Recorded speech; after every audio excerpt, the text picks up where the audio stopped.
croissance spirituelle.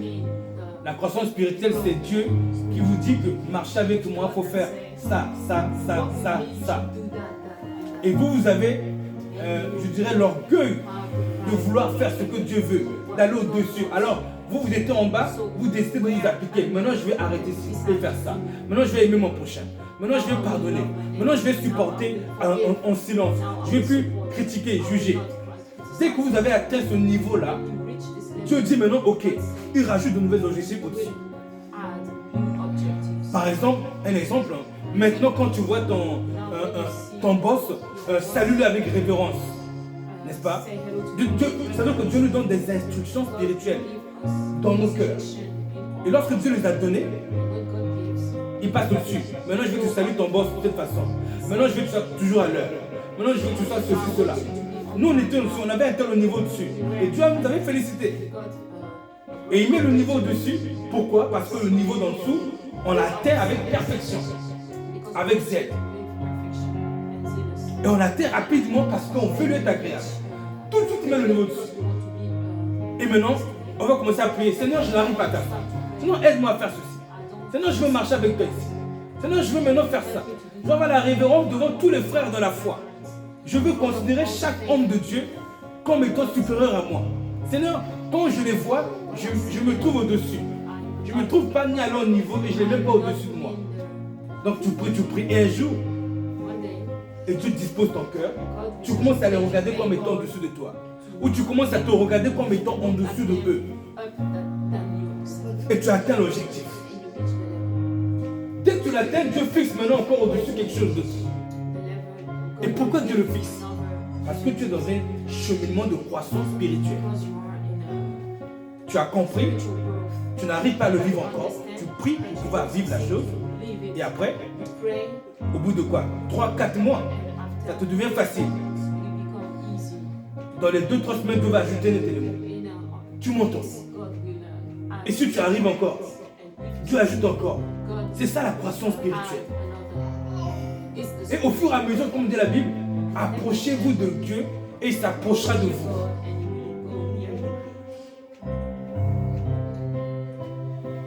Il faut refuser d'être de la défaite chrétienne. Il faut refuser. Je me souviens qu'à l'époque, je voyais des serviteurs de Dieu, ceux qui étaient devant nous en train de nous conduire. Moi, je voyais leur vœu, je disais, ça. Je disais, je ne peux pas faire ça.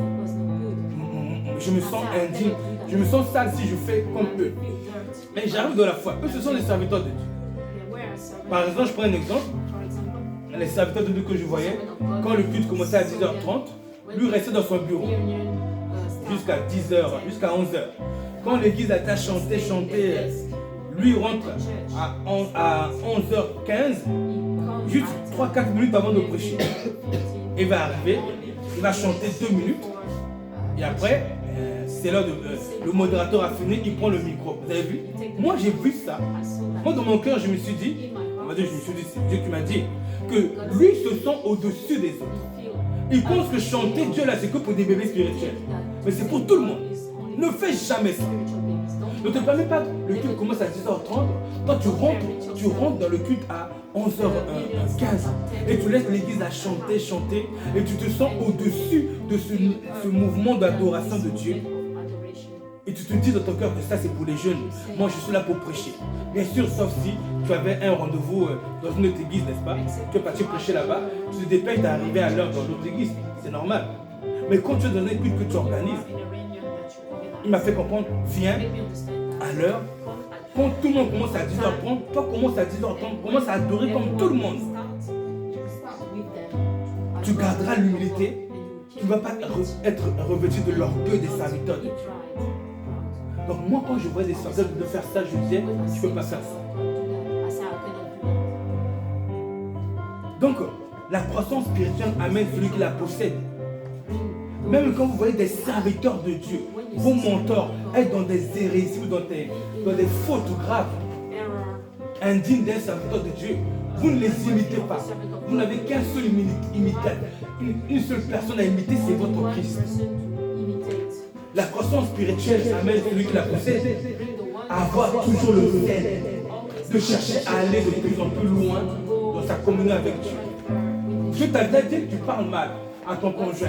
Tu parles mal, tu parles mal, tu parles mal. Maintenant, ça veut dire que toi, tu dois prier pour ça tous les jours. Tout le temps. Si tu ne peux pas pour ça tout le temps, tu n'as pas l'orgueil de vouloir faire mieux dans la marche avec Dieu. Tu as la négligence de te laisser aller. Même si tu n'arrives pas à gérer tes émotions, ce que Dieu veut voir, c'est que tu sois en train de prier tout le temps pour la chose jusqu'à ce qu'il l'accomplisse en toi. Une fois qu'il l'accomplit, c'est fini. Il va t'ouvrir les yeux sur une autre de ces attitudes que tu as qu'il n'aime pas. Et tu vas commencer à prier pour ça. Mais pour tout ça, il faut avoir la passion de Dieu. Je comprends en disant il faut refuser la vie chrétienne défaitiste. Il faut refuser ça. Dans votre entreprise, vous allez embaucher des gens, n'est-ce pas? C'est pour qu'ils soient excellents, n'est-ce pas? Est-ce que vous voulez des entrepreneurs? Est-ce que vous voulez des employés qui font des travails bâclés? Bien sûr que non. Vous voulez quelqu'un qui s'applique, qui fait les choses bien. Dieu, son entreprise, c'est le Saint-Esprit, c'est le ministère. C'est la marche avec Dieu. Il veut des chrétiens qui s'appliquent. Il ne veut pas des chrétiens ni chauds ni bouillants ou qui s'investissent peu. Maintenant, on est arrivé dans la foi avec nos difficultés chrétiennes. Ce que Dieu veut voir, c'est que le chrétien soit en train de prier pour demander à Dieu de le délivrer de sa désobéissance, de sa rébellion. Priez Dieu pour que Dieu l'aide à marcher avec Dieu. C'est ce que Dieu veut voir. Chez la personne qui n'arrive pas à marcher avec Dieu, c'est tout ce que Dieu veut voir. Que souvent tu es en train de prier pour que Dieu t'aide à t'améliorer dans ta foi, à t'améliorer, à t'engager, à t'investir, à considérer sa volonté. C'est ce que Dieu veut voir pour celui qui est dans une défaite totale. Quand Dieu ne voit même pas la prière, il considère qu'il y a un mépris de Dieu. Il y a un désintéressement de Dieu. Il faut prier. Et quand on prie, vous allez arriver que, quand Dieu vous a exaucé, vous allez arriver que vous avez fait une faute, on va dire une faute banale, à vos yeux. Vous allez dire, c'est pas possible, comment j'ai pu faire ça? Ah non, je refuse ça. Là, vous le laissez, vous êtes au travail, vous le laissez, votre père, vous allez derrière. Seigneur, voici ce que j'ai fait. Sinon, c'est indigne de toi, je refuse ça. Vous allez vous parler à votre âme. Toi, mon âme, tu ne refais plus jamais ça. Au nom de Jésus, tu entends? Toi, mon âme, mentir comme tu as menti, tu ne fais plus ça. Tu as entendu? Tu arrêtes ça. Jésus n'aime pas ça. Tu parles à ton âme. Parce que tu es un esprit. Tu parles à ton âme. Tu changes. Tu entends? Tu changes. Jésus n'aime pas ça.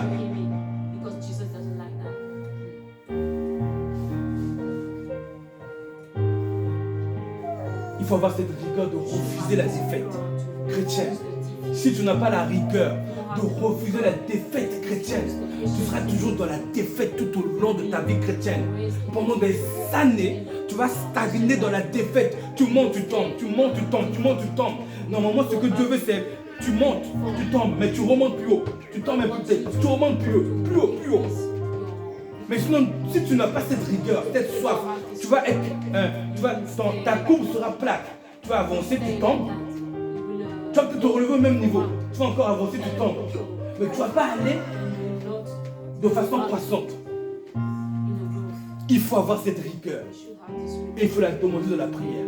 Demandons à Dieu de nous donner, je dirais, ce désir d'avoir une vie chrétienne victorieuse. Je prie le Seigneur. Si quelqu'un a compris qu'il prie. Seigneur Dieu, prête-nous la grâce d'avoir cette vie chrétienne victorieuse. Prête-nous la grâce d'être rigoureux dans la marche avec Dieu, dans l'obéissance, dans les règles de Dieu. Prête-nous la foi, l'amour, le désir, l'intérêt, la passion, d'avoir la rigueur de marcher avec Dieu, fidèlement, au niveau des exigences de notre Dieu. Oh Seigneur Dieu, nous te bénissons et te rendons toute la vie. Nous te bénissons et te rendons toute la gloire. Prête-nous cette rigueur. Prête-nous cette passion. Prête-nous ce zèle de t'être agréable. Prête-nous ce feu de t'être agréable. Prête-nous ce désir. Prête-nous cette envie L'envie de faire mieux que ce que nous avons fait hier dans la marche avec toi. L'envie d'aller plus loin encore. L'envie de faire mieux. Prête-nous l'envie de nous appliquer dans la marche avec toi. Prête-nous l'envie d'être encore plus juste, plus droit, plus saint, plus humble que hier. Plus amoureux de toi que hier. Au nom de Jésus. Prête-nous ces choses, mon Père. Au nom de Jésus-Christ. Alléluia. Amen. Les messages comme l'amour de la vérité, l'humilité devant la vérité. Et le fait d'avoir compris que dans une église, il faut venir à l'heure. Même si tu es serviteur de Dieu, tu viens à l'heure comme tout le monde.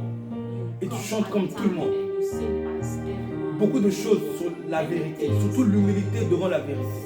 Ce sont des choses que Dieu m'a expliquées au bout de 3-4 mois de foi. 3 mois, 2 mois maximum.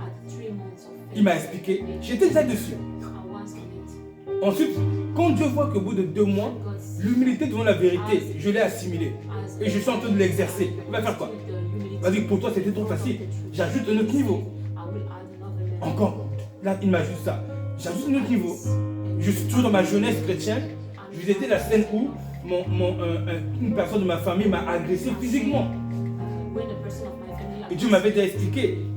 Même à l'évangélisation, quelqu'un m'a agressé physiquement. Il m'avait dit enseigner, si tu reçois du mal, rends-le bien. Ça, c'était dans on va dire dans les 1 an après la conversion. Oui, j'avais déjà des épreuves assez grandes. Et la personne là qui m'a violenté, j'ai proclamé une parole de bénédiction. Ça veut dire que ce niveau-là que je suis en train de dire là, qui peut être difficile pour beaucoup aujourd'hui, dans les débuts de ma foi, Dieu m'avait dit Arminas. Pourquoi? La rigueur, mon engagement, mon envie de marcher avec lui, mon envie de lui être fidèle, mon désir de suivre ses règles. Aujourd'hui, on prêche sur ça, hein? Et ça peut être difficile pour beaucoup, même de serviteurs de Dieu. On a entendu des serviteurs de Dieu se battre, n'est-ce pas? Dire je vais te faire du mal, ceci, cela. Mais c'est du béaba de la foi. Si on a la rigueur de Dieu, ça c'est le béaba. Et dès le début, je l'ai dit au bout de 1 an et demi, non seulement je l'avais compris, mais Dieu m'a mis une épreuve liée à ma compréhension pour que le frère là vienne me violenter. Là-bas, à Paris, à Montfernet, là-bas. Et maintenant, Dieu me rappelle, n'est-ce pas, non, tu dois bénir ceux qui te maudissent. Oui, alors bénis-le. Je voulais le violenter aussi. J'ai dit non, je vais faire ce que Dieu m'a dit, que Dieu te bénisse. Ça veut dire que qu'est-ce que Dieu va dire? Objectif atteint. Il a reçu l'épreuve, on passe au-dessus.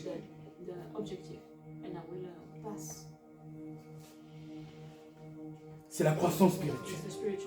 Quand vous avez compris une chose, Dieu va mettre l'épreuve liée à votre compréhension biblique. Si vous y arrivez, Dieu passe à un niveau dessus.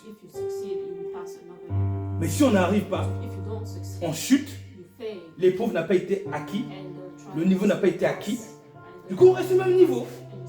On va rentrer dans le ministère avec un niveau de bébé spirituel, de jeunesse spirituelle. On n'a pas l'expérience de la parole de justice. La Bible dit non. Celui qui en est encore au lait, il n'a pas l'expérience de la parole de justice. Le jeune spirituel, il connaît la parole, mais il n'a pas l'expérience d'avoir marché avec cette parole qu'il connaît. Mais qu'est-ce que Dieu veut? Il veut mettre des hommes faits dans le ministère pour conduire, pour leader, pour éduquer, pour enseigner, pour être un modèle. Mais ce doit être des hommes faits qui ont l'expérience de la parole qu'ils prêchent. Pour ça, hier, je disais, vendredi, je disais qu'on rate des messages d'amour parce qu'on a des occasions d'aimer par des expériences qui nous peuvent nous blesser, nous donnent des occasions d'aimer, de gagner en amour et en onction. Et nous, on rate parce qu'on ne s'applique pas à marcher dans l'amour parfaitement selon ce que nous connaissons. Donc c'est à nous, en fait, de décider de nous engager avec Dieu et nous mettre au niveau de ce que nous avons compris de lui. Au niveau de ce qu'on a compris. Donc chacun de nous peut s'examiner. Tout ce que nous avons compris de Dieu. On a compris, hein. Pas des choses qu'on n'a pas compris. Il y a une soeur qui est arrivée ici, elle a dit pourquoi les chrétiens doivent se voiler. Elle n'a pas compris. Mais ceux qui ont compris doivent se mettre au niveau de ce qu'ils ont compris. Sans quoi, Dieu ne peut pas nous ramener plus haut. On est bloqué qu'à ce niveau-là. On a les mêmes épreuves, les épreuves qui durent depuis longtemps, parce que chaque épreuve a un langage, il est un message. Pour nous amener à chercher Dieu, jusqu'à ce qu'on soit capable d'entendre dans quel domaine Dieu veut le progrès. C'est ça l'épreuve.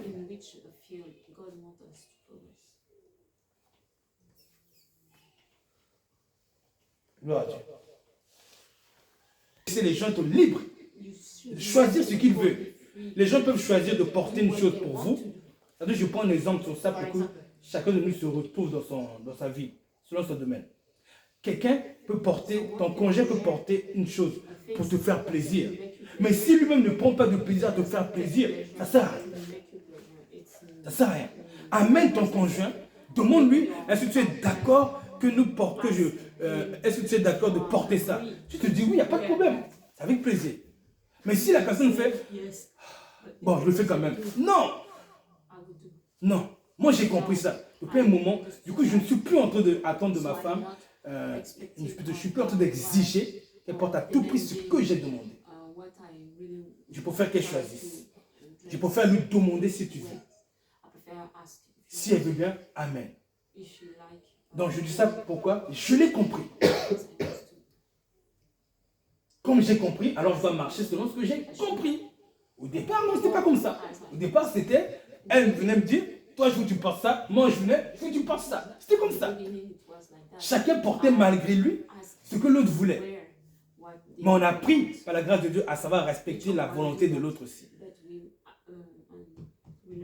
Donc, dans notre vie chrétienne, celui qui a compris quelque chose qui s'attelle à l'appliquer. S'attelle à l'appliquer. Et s'il n'arrive pas, qu'il prie Dieu qu'il l'aide à l'appliquer. Gloire soit à Dieu.